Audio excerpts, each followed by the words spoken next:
ଭାରତର ଆଭିମୁଖ୍ୟରେ ବିରକ୍ତ ହେଉଛନ୍ତି କି ରୁଷ ଏବଂ ଇରାନ? ଭାଇରାଲ ଦାବି ନେଇ ମୁହଁ ଖୋଲିଲା ବୈଦେଶିକ ମନ୍ତ୍ରାଳୟ। ଗତ କିଛି ଦିନ ଧରି ବ୍ରିକ୍ସ ଦେଶ ଏବଂ ଭାରତ ମଧ୍ୟରେ ସମ୍ପର୍କ ନେଇ ସୋସିଆଲ ମିଡିଆରେ ବିଭିନ୍ନ ଅନୁମାନ ଏବଂ ଦାବି ପ୍ରସାରିତ ହେଉଛି।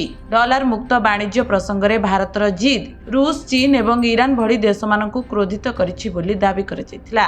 ସେହି ସମୟରେ ପାକିସ୍ତାନ ଏବେ ବ୍ରିକ୍ସରେ ଭାରତର ସ୍ଥାନ ନେଇପାରିବ କି ନାହିଁ ସେ ବିଷୟରେ ବି ପ୍ରଶ୍ନ ଉଠାଯାଉଥିଲା। ଏବେ ଭାରତ ସରକାର ଏହି ଦାବିଗୁଡ଼ିକ ଉପରେ ତାଙ୍କର ନୀରବତା ଭାଙ୍ଗି ଏକ ସରକାରୀ ସ୍ପଷ୍ଟୀକରଣ ଜାରି କରିଛନ୍ତି। ଭାରତୀୟ ବୈଦେଶିକ ବ୍ୟାପାର ମନ୍ତ୍ରାଳୟ ସ୍ପଷ୍ଟ କରିଛି ଯେ କୌଣସି ସଦସ୍ୟ ଦେଶ ସହିତ ଭାରତର ସମ୍ପର୍କରେ କୌଣସି ତିକ୍ତତା ଆସିନାହିଁ।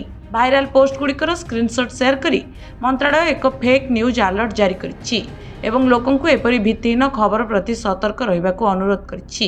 ଭାରତ ବର୍ତ୍ତମାନ ବ୍ରିକ୍ସର ଅଧ୍ୟକ୍ଷ ପଦରେ ଅଛି ଏବଂ ସକ୍ରିୟ ଭାବରେ ଗୋଷ୍ଠୀର କାର୍ଯ୍ୟକଳାପକୁ ଆଗକୁ ବଢ଼ାଉଛି। ବ୍ରିକ୍ସରେ ଭାରତ, ବ୍ରାଜିଲ, ରୁଷ, ଚୀନ ଏବଂ ଦକ୍ଷିଣ ଆଫ୍ରିକା ଭଳି ପ୍ରମୁଖ ଦେଶ ଅନ୍ତର୍ଭୁକ୍ତ, ଯେଉଁମାନେ ବିଶ୍ୱ ଅର୍ଥନୀତିକୁ ଗଠନ କରିବା ପାଇଁ କାମ କରୁଛନ୍ତି।